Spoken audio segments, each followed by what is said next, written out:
Salut YouTube, on se retrouve pour parler de la suite d'un anime qui a beaucoup fait parler de lui. Je parle bien sûr des Rôdeurs de la Nuit, dite Demon Slayer. Un changement de nom justifié vu ce qu'il est devenu. Voilà maintenant bientôt un mois que la saison 2 de Demon Slayer a commencé et nous ne sommes toujours pas avancés sur les nouveaux arcs. Les informations données sur la suite de l'anime sont peu nombreuses. Voilà pourquoi je fais une vidéo qui parle de la suite de la saison 2, des teasers et futures autres saisons à venir et du problème qu'il y a eu avec le studio d'animation. Merci de ne pas oublier de like pour les travaux fournis, ça fait plaisir. Sur ce, c'est parti.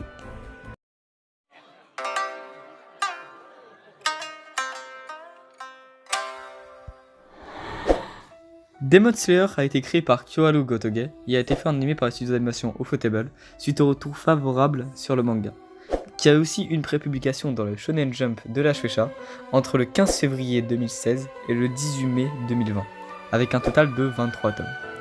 L'arrivée sur Netflix de Demon Slayer saison 1 a commencé le 1er novembre, jour avant mon anniversaire. Pour le manga, la première version française a été publiée par Panini Manga entre août 2017 et janvier 2018 sous le titre Les Rôdeurs de la Nuit. Une nouvelle édition sous le titre actuel paraît par le même éditeur depuis septembre 2019. La première saison, qui dure 26 épisodes, a initialement été diffusée entre le 6 avril et le 28 septembre 2019, qui adapte la première saga qui suit Kamado Tanjiro. Elle est suivie d'un film d'animation nommé Le Train de l'Infini, qui est sorti le 16 octobre 2020. Une réadaptation du film a commencé en octobre 2021 en 7 épisodes, tandis que la seconde saison de l'anime qui adapte l'arc des quartiers du plaisir commence le 5 décembre 2021. Un jeu Demon Slayer est également sorti en octobre 2021. Demon Slayer est le manga le plus vendu au Japon en 2019 et 2020. La franchise aurait atteint les 150 millions d'exemplaires en février 2021. Et plus de 100 millions de copies ont été vendues. Le film d'animation est quant à lui le plus gros succès du box-office au Japon. En décembre 2020, les ventes de la franchise auraient généré l'équivalent de 2,6 milliards de dollars de profit au Japon. L'œuvre possède 205 chapitres au moment où je tourne la vidéo. Dans une saison 1 qui en montre 52, le film quant à lui montre le chapitre 53 jusqu'à 69, et la saison 2 commence à 70. Et nous pouvons en prévoir environ 40 à 50. Une sortie d'une probable saison 3 et d'autres films sont envisageables avec le nombre de chapitres restants. Aussi, une pièce de théâtre de Demon Slayer a été jouée à Tokyo du 18 au 26 janvier 2020 dans la préfecture de Hyogo, du 31 janvier au 2 février 2020. Pour les personnes qui voudraient un résumé, je vais vous donner le mien.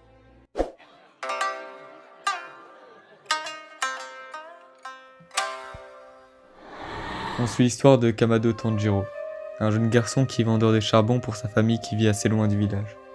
Un jour, alors que Kamado s'apprêtait à rentrer chez lui traversant la forêt en pleine nuit, une personne lui proposa de l'héberger le temps d'une nuit, en lui disant que certains monstres nommés démons rôdaient la nuit à la recherche d'humains à dévorer. Kamado resta donc une nuit chez cette personne et le lendemain, à son arrivée chez lui, il sentit une odeur de sang qui venait de sa demeure. Il y courut et vit sa famille assassinée brutalement. À part sa sœur Nezuko, il n'y avait aucun survivant. Peu après, il apprit que sa sœur avait été transformée en démon, et il se jura de lui redonner son humanité. Et pour cela, il rejoignit les profondeurs du démon, en espérant trouver un remède. Il rencontra des coéquipiers avec qui il suivra son aventure, avec comme but de trouver un démon nommé Muzan, qui aurait la réponse à ses questions.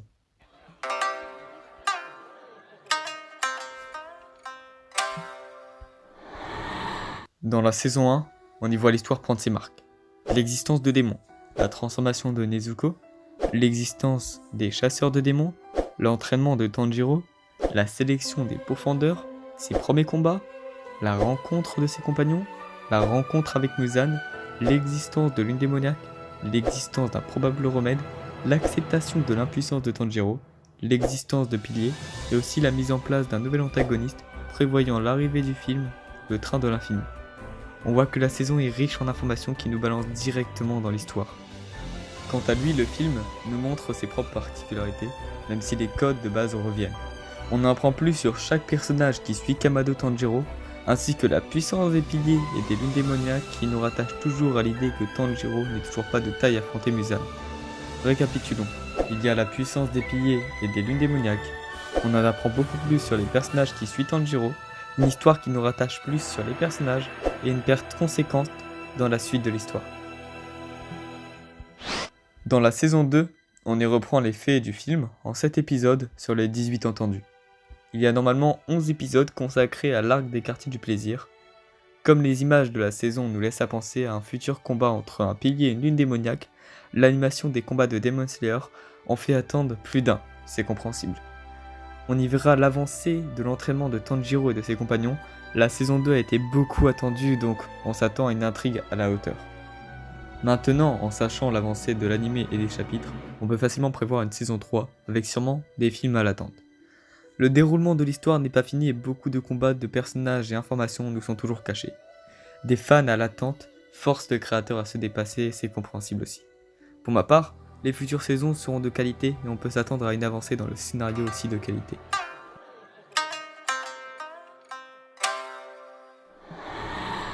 Je vais parler de l'histoire qu'il y a avec le studio d'animation Ufotable, le studio ayant créé Demon Slayer et en grande partie Fate.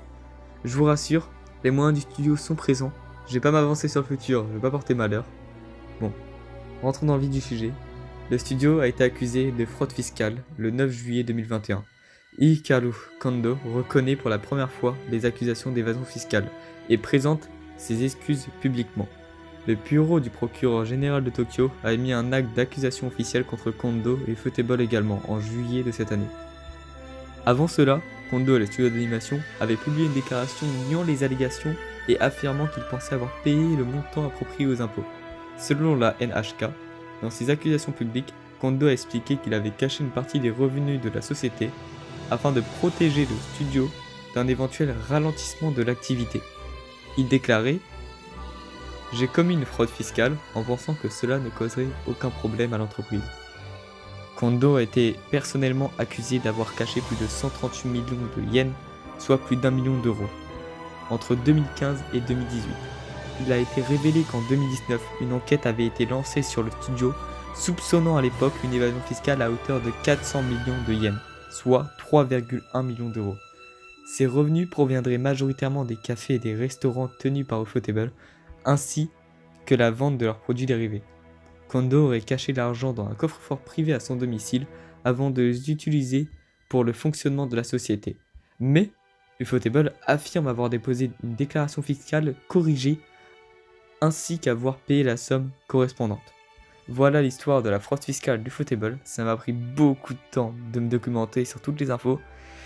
J'espère que ça vous aura éclairci. Voilà, c'était tout pour moi. J'ai pris un temps monstrueux à tout chercher.